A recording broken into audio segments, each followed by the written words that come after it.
Right. So today I'm going to talk you through how we finish one of our standard necks. So as you can see, this has just been finished by Chris, and it's got absolutely nothing on it at the minute. So I'm going to talk you through how we finish it. Now, there's a whole bunch of different ways of how to finish a guitar neck or body in terms of spray. A lot of it is standard, but there's also people have their personal preferences. But as you can see, plain maple, one of our standard necks. You can see it's got the blind fret ends, which is a really nice touch. So what we're going to do first is we're going to check the neck over. Chris has checked it, but whoever's spraying will also check over the neck just for any imperfections or dents or dings or anything like that that it's going to be a whole lot harder to get rid of once it has got finish on. So the 3 stages are going to be sealer. So we're going to use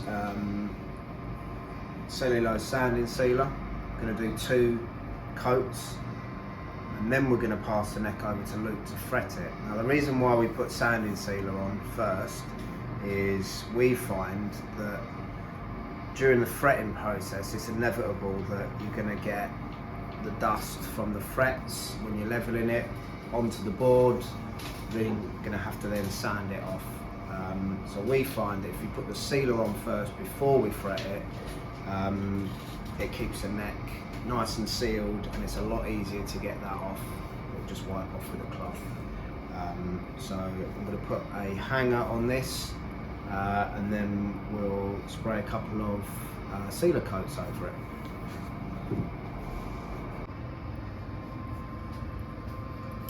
Stumac little hangers, put them onto the swivel stand. We've also drilled a hole, which means we can hang them for drying. So we're just going to use a couple of washers in there, like so, and then we're going to bolt it on. So that's now ready to go into the booth, and we can spray some sanding sealer on it. One other little thing that I've just done is just a little bit of masking tape in the nut slot. Doesn't have to be massively neat or anything, it's just to stop too much finish going in there, because they're cut precisely for our nuts, so I'll just ensure that you still get a nice clean fit. But yeah, we'll go into the booth now.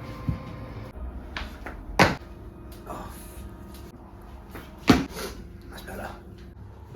So these are the guns that we use. As you can see, we've got these are the Velbes guns. This gun here is mainly used for sealer coats.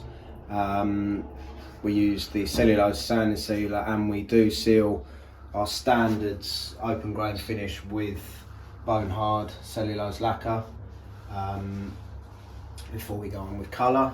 We've got one gun here which is for tints and colours. It's a SATA mini jet, which is a fantastic little gun, really good, and this is only colours and tints. So we've got the tip on this is a 1mm tip, which is perfect for colour. We've got the clear gun, it's exactly the same gun. I don't know if you can see that on there. That's a 1.2, same gun again. And then this gun here is also for metallics. This has got a 1.4, so that just relates to the size of nozzle at the end. So obviously for a metallic, you've got bigger particles in the paint, the metallic, which is what that is. So you need a bigger orifice. Anyway, so we use on our guns, we use these cups here, which are really, really good. So basically that's your container lid, and then these cups are disposable. So you've got a plastic cup here which you put your lacquer in, and then this top lid here has got a filter. You probably can't see that. Filter in there, so if there is any particles in the paint, you're going to make sure that this, by the time it comes out the nozzle, that they've been kept in the gun.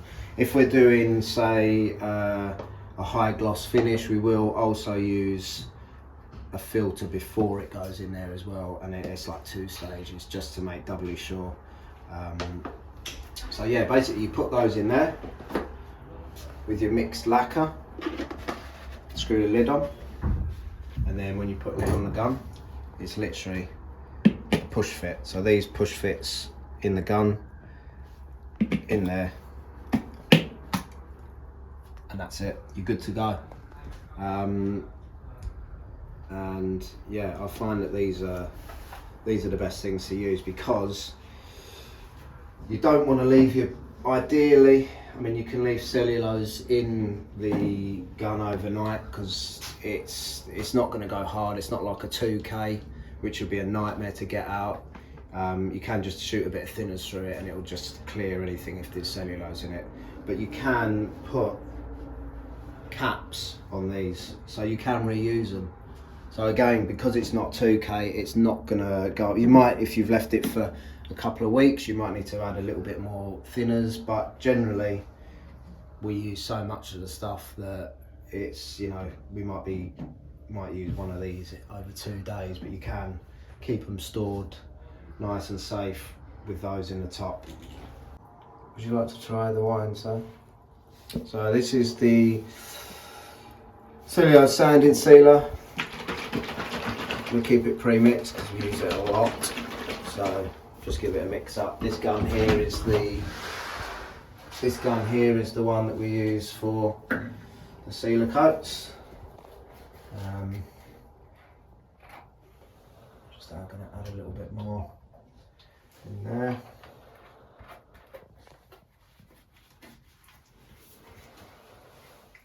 So at this stage, it's just a case of get the sealer on.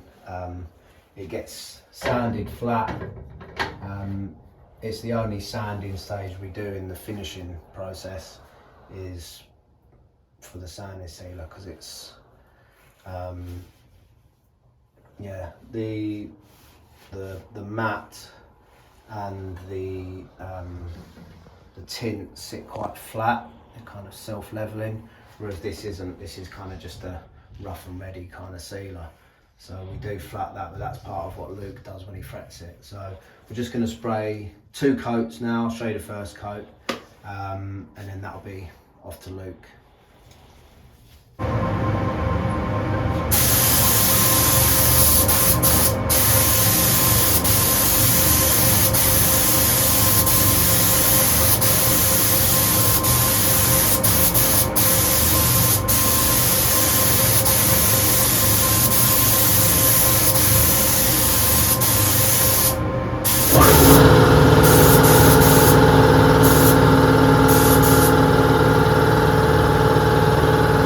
So for the tint, because it's now been fretted, so we're going to put the tint coat on. It's our own mix basically. We don't just buy a pre-made tint. So we call it V1. I'm not quite sure, maybe vintage one. So this recipe is something that Damien Probet actually recommended to us, and we use this now on all of the tints that we do. So it's a mixture of bone hard gloss cellulose lacquer, thinners, and we use various different tints to make this vintage tint. I will put I can't think of them off the top of my head. Come back to me with that. I'll put them in the link below. But yeah, that's the tint. It's quite strong, so you can get away with like 1 coat of it. And yeah, we're going to use this gun, which is the gun we use for colour, which I spoke about. So that's got the 1mm tip, so it gives a really nice, like a mist really. But yeah, I'm going to do that now.